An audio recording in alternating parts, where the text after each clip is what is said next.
All right, I'm back. All right, now look, today I have a feeling y'all already know what's about to go down. Yes, honey, I'm about to show y'all how to make old-fashioned banana pudding, not that instant Jell-O stuff.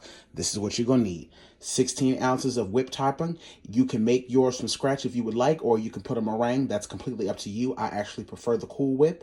I have 3 cups of evaporated milk, the full fat kind, honey. Today is not a day to be worried about a diet. I have 4 large eggs sitting out at room temperature. You're going to need a pinch of pink Himalayan salt, a half a tablespoon of some pure premium vanilla extract, 1/8 of a teaspoon of butter extract. My secret ingredient is a very small pinch of nutmeg. You're going to need sweetened condensed milk, a half a cup of granulated white sugar, 1 tablespoon of cornstarch, 2 large boxes of vanilla wafers, and a bundle of bananas. You see that?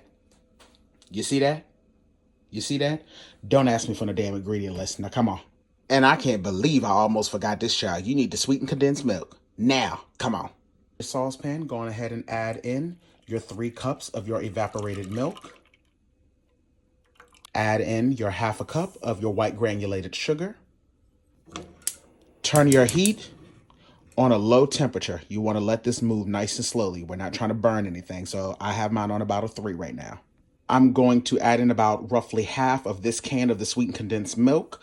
This size can is 14 ounces. I'm going to use about half of this. Just go ahead and get it in there, child. This might take a couple minutes. I'm going to come back once I get this all done. I am now going to separate the egg yolks from the egg whites. We're only going to be using the egg yolks in this recipe. Now that we've separated our yolks, you can go on ahead and give that a light whisk. You want to make sure that you are consistently whisking this throughout this entire process. And to make sure that we do not end up with scrambled eggs, what we're going to do is called tempering. Once this starts to come up to a slight simmer, I'm going to take about a tablespoon or so of the mixture from this pot, and I'm going to then whisk it into this gradually, so that way I can slowly bring up the temperature of the egg yolks so that we don't end up with scrambled eggs. Now that this is starting to come up to a simmer, I'm going to take about this much, and I'm going to add it to this bowl here, and I'm going to quickly whisk that in so that I can start to bring up the temperature of these eggs so that, again, you do not end up with scrambled eggs. And now that this is, you know, a decent temperature, now we can go on ahead and start to gradually whisk these eggs into this custard mixture here. We're at the stage when we're going to go on ahead and start to add in our eggs. Once you add these eggs in, do not walk away from this pan. You need to continue to mix the entire time, so make sure that it stays nice and smooth and so that it does not lump up. Add in your eggs very quickly, and now whisk. And do not stop. This process can take anywhere between 10 to 12 minutes, honey. While I'm over here whisking, I'm going to go on ahead and add in my 1 tablespoon of my cornstarch and continue to mix that the whole way through. This is going to help thicken it up beautifully, but you want to make sure that you're continuously mixing so that you do not end up with any lumps or clumps. Sorry for the scraping sound. We working over here, honey. We cooking for real in this kitchen. A little pro tip, anytime you're making a custard, and especially if the liquid is boiling, you want to wait until the custard is essentially done and you've turned the heat off and it's slightly cooled down before you add in your vanilla specifically, because vanilla can taste very burnt if it goes into a boiling liquid, and it's just not a flattering flavor. So just a little pro tip. Hold off on adding in your extracts until the last second.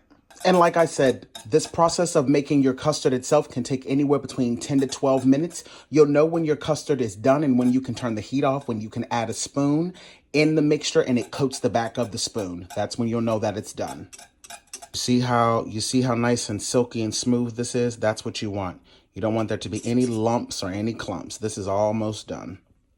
So you guys can already see that this is starting to thicken up beautifully. So what I'm going to do now is I'm going to actually go on ahead and turn the heat off, and then we can start to add in the salt, the extract, and the nutmeg. I always find that anytime you're doing something with this much sugar in it, you always need a pinch of salt to kind of balance things out. And like I said, my little secret trick is a little tiny pinch of nutmeg. No more. I mean a tiny pinch. I'm going to add in 1/8 of a teaspoon of the butter extract, and our half a tablespoon of that premium vanilla. And now we're going to give this a good mix. And as you guys can see, I've not only turned it off the heat, I've also removed it as well.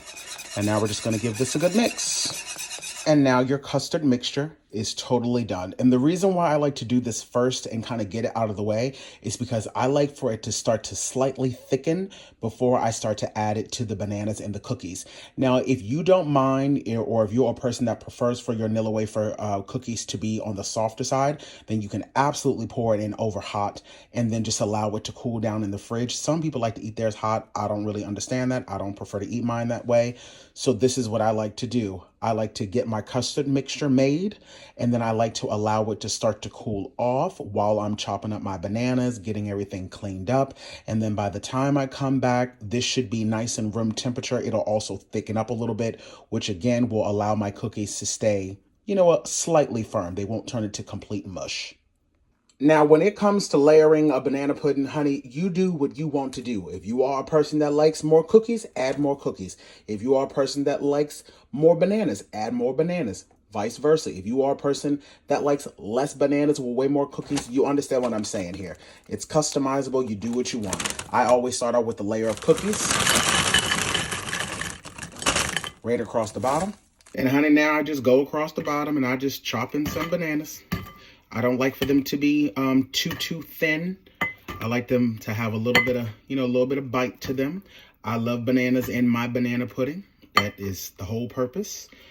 So now I'm gonna go on ahead and chop me up another banana, and then we're gonna start to layer in some of this custard.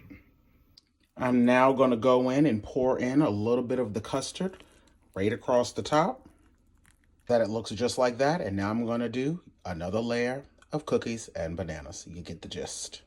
Got me another layer going. Now I'm just gonna pour in some more of that delicious custard right across the top, honey.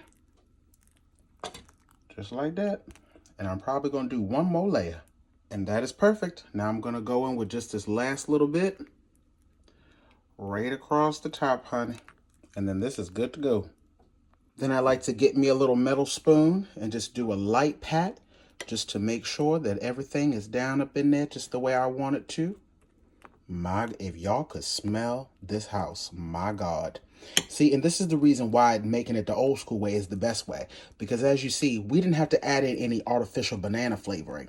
By adding in this hot custard mixture over top of the bananas, it's going to automatically infuse it with that banana flavor, which is exactly what you want. So now all I got to do is put the lid up on this, and I'm going to let this set overnight, and then tomorrow morning I'll come back, we'll put some whipped topping on it, and then it'll be time to serve it up, honey. And that right there, my friends, is how I make my old-fashioned banana pudding. I always like to serve it with a side bowl of some crushed up Nilla wafers to create the contrast in flavor and texture. So that's just how I like to make mine. I hope y'all try this recipe and enjoy it, honey. Bye. All right, she's about to try my banana pudding. Have you ever had banana pudding before, ever? Maybe like once or twice. Okay, but not from like scratch? No. Okay, all right, tell me what you think. Oh my God. This is Ronette in our little shop of horrors. No. I didn't even eat breakfast, so this is gonna be great. Okay. You gotta dig down deep I'm about in to there. say, hold on. Try to get it off. Okay. It's a little bit of everything. Let's see. Let me act like the bars. Right? Do you like it? Go eat this right now. Go get you some right now. Do you like it? I love it. Okay, good. And I'm not just saying that because we friends. Yeah, don't lie. This is good. Period. Make the recipe. Goodbye, everybody. Y'all, Miss Connie's over here trying my homemade banana pudding. You gonna share it, Miss Connie?